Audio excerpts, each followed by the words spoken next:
અતિથિ વિનોદભાઈ જોશી અને આપ સૌ આજે એક વિશેષ પ્રસંગે એકઠા થયા છીએ.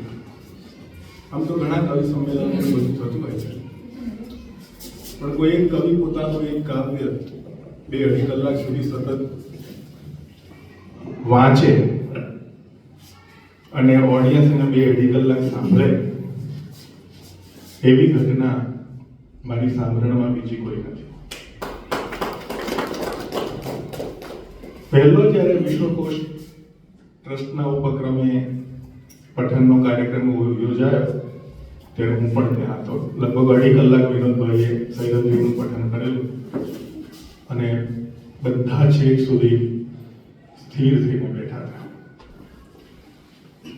આવા પ્રસંગો હવે બહુ ઓછા થાય છે. કવિ સંમેલનોમાં હવે આપણને ઘણીવાર કંટાળો પણ આવે છે, કેમ કે એના સ્તરમાં હવે ઘણો બધો ફેરફાર થયો છે. વિનોદ જોશી એક એવું નામ છે જેને પરિચય આપવાની જરૂર નથી. આખું ગુજરાત નહીં, દુનિયામાં જ્યાં જ્યાં ગુજરાતીઓ વસે છે એ બધા એમને સારી રીતે જાણે છે. પહેલી વાર એમને હું મળ્યો તો લગભગ 79-80માં વિદ્યાર્થી હતો, એસવાય કે ટીવાયમાં ભણતો હતો. સતીશભાઈને કહ્યું કે ભાવનગર જાય છે તો વિનોદભાઈને મળજે. તો મને એમ હતું કે કવિ છે તે એકાદી દાઢી બળવી હશે, વાળ વિખરેલા હશે, થેલો હશે ખભે. પણ જોયું તો અને એમને જ પૂછેલું કે મારે વિનોદભાઈને મળવું છે. મને કે મળો ને, હું જ છું. એ વખતે જે મળ્યો તો ને આજે જે મળું છું એક રત્તી ભાર ફેર નથી, ન એમના ઉત્સાહમાં કે ન એમના દેખાવમાં. વિદ્યાર્થી અવસ્થાથી બહુ તેજસ્વી અને બહુ વહેલેથી કાવ્ય લખવાનું શરૂ કરેલું. પહેલું કાવ્ય કુમારમાં પ્રગટ થયેલું. એટલે એ જમાનામાં કુમારમાં પ્રગટ થાય એટલે તમને સર્ટિફિકેટ મળી ગયું, તમે કવિ છો. અને પછી બહુ ટૂંકા ગાળામાં તુંડીલ તુંડિકા જેવો કાવ્ય સંગ્રહ. એટલે પહેલેથી પ્રયોગશીલ, શિખંડી પણ એ રીતે જુદું જ કાવ્ય આપ્યું. અને ગીતની પરંપરામાં તો એમણે એમનું સ્થાન નિશ્ચિત કરી દીધું. એ જ્યારે ગીતકાર તરીકે પ્રવેશતા હતા ત્યારે એક તો આપણી સમૃદ્ધ ગીત પરંપરા, અને એમાં એ સમયે રમેશ પારેખ, અનિલ જોશી, હરીન્દ્ર દવે, સુરેશ દલાલ અને ગ્રામ પ્રદેશની સૌરભ લઈને આવેલા મણિલાલ દેસાઈ, રાવજી પટેલ, એ બધા વચ્ચે માર્ગ કરવો સહેલું નહોતું. પણ વિનોદભાઈએ લોકજીવનના લઈ લહેકાઓ, લોકજીવનની ભાષા તો આમ તો શ્રેષ્ઠ, પણ છતાં એમાં લોકજીવનનો તડકો લાગ્યો અને આધુનિક અભિવ્યક્તિ. પહેલા કોઈ સાંભળ્યું હતું કારેલું રે કારેલું, મોતીડે વઘારેલું, સૈયર મોરી મેં ભોળીએ ગુલાબ જામુન ધારેલું. એકદમ જુદી જ બાની. કોઈ પણ કવિને જે પુરુષાર્થ કરવાનો હોય છે તે આ કરવાનો હોય છે. પોતાની ભાષાને એક જાળવી પડે છે, એનાથી પોતાની એક ઓળખ ઊભી થતી હોય છે. તો વિનોદભાઈએ શરૂઆતથી જ પહેલો કાવ્ય સંગ્રહ સાવ પાતળો હતો, પરંતુ પણ એની અનુક્રમણિકા સિવાય બધું જ કમ્પોઝ થઈ ગયું. એટલા બધા લોકગીતો પ્રચલિત થયા અને પોપ્યુલારિટી અને ક્વોલિટી એ બંનેનો સમન્વય આપણે વિનોદભાઈમાં જોઈ શકીએ છીએ. લગભગ 44 પુસ્તકો એમના નામે છે. વાર્તાકાર પણ છે, ઘણાનો નહીં ખબર હોય. 400 વાર્તાઓ લખી છે અને છતાં બધી છપાવી નથી. સૌથી મહત્વનું આ છે. અત્યારે તો એ ફેસબુક ને એ બધો સમય એવો છે કે મનમાં લખાતી હોય ત્યાંથી ત્યાં છપાવવાનું નક્કી થઈ ગયું હોય. પણ મને જે વિનોદભાઈના વ્યક્તિત્વની એક વસ્તુ બહુ જ ગમે છે કે બહુ વિવેકી છે, પોતાની કૃતિઓ પ્રત્યે બહુ જ નિર્મમ છે.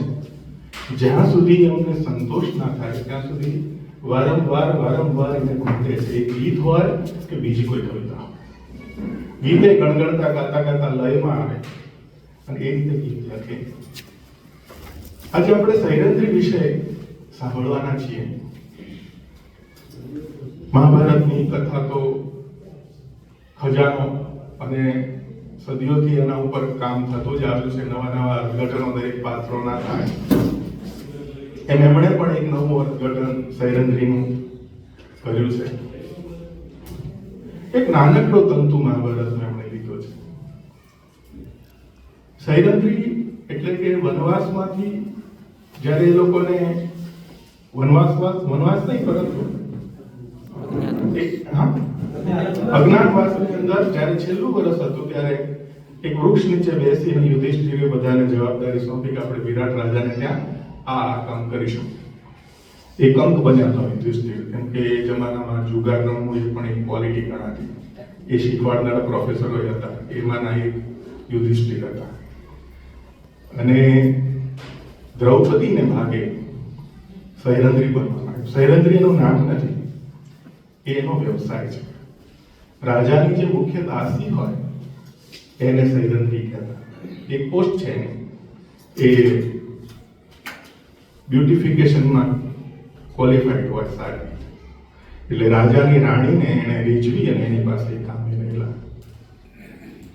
હવે એના કર્ણ સાથેના સંબંધ શું હતા એની અનેક કથાઓ મળે છે. કેટલીક કથાઓ એવી છે કે જ્યારે સ્વયંવર થયો ત્યારે એને ના પાડી દીધી કે આ તો દાસી પુત્ર છે, રિજેક્ટ કર્યો. બીજી કથા એવી છે કે એના ભાઈ ધૃષ્ટદ્યુમ્ને કહેલું કે તો દાસી પુત્ર છે માટે ન ચાલે. હવે એને કર્ણ પ્રત્યે પ્રેમ છે એવો ક્યાંય સ્પષ્ટ ઉલ્લેખ મહાભારતમાં નથી, પણ એવી અનેક કથાઓ લખાઈ છે. મહારાષ્ટ્રમાં એક જાંબુક આખ્યાન છે, એમાં સીધો સ્વીકાર કરે છે કે મારે કર્ણ સાથે પ્રેમ છે. બીજી પણ કેટલીક કૃતિઓમાં એક વાર્તા છે, એની અંદર એક ઋષિ પુત્ર મરી ગયો હોય છે ત્યારે બધા પાંડવોએ સત્ય બોલવાનું હોય છે, પોતાનું સત્ય જે કદી કોઈને ના કહ્યું હોય એ કહેવાનું હોય છે. ત્યારે દ્રૌપદીએ કહેલું કે મેં એક વસ્તુ બધાથી સંતાડી છે અને હું કર્ણને પ્રેમ કરું છું. હતો એવો સુંદર સૂર્યપુત્ર.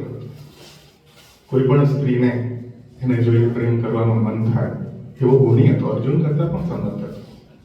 અને દ્રૌપદી પણ એવી જ હતી. એ અગ્નિની પુત્રી હતી. એનું તેજ ઢાંક્યું ઢંકાય એવું નહોતું. એટલે સૌને ચિંતા તો એ હતી કે અજ્ઞાતવાસમાં ઓળખાઈ ના જાય તો સારું, આવું રૂપ તો કોઈનું નથી. પણ એ વખતે જ્યારે એ અજ્ઞાતવાસમાં સૈરંધ્રી બને છે ત્યારે એની જે માનસિકતા છે ઘણી બધી રીતે એને પાંડવો પ્રત્યે અભાવ પણ જાગે છે. એને થાય છે કે હું કર્ણને પરણી હોત તો સારું થાય, તો યુદ્ધ સભામાં મારી આબરૂ નાખવી પડે. પાંડવોએ મને શું રાખી, એમની રીતે મારે કેટલું અપમાનિત થવું પડ્યું. એક તો એ બીજા ઘણા કારણો વિનોદભાઈએ કારણોના સમજ્યા છે, તો હું બહુ લાંબી વાત નહીં કરું. પરંતુ એ કર્ણ પ્રત્યે આકર્ષાય છે એના લોજિક વિનોદભાઈએ બહુ સરસ આની અંદર ઉપસાવ્યા છે.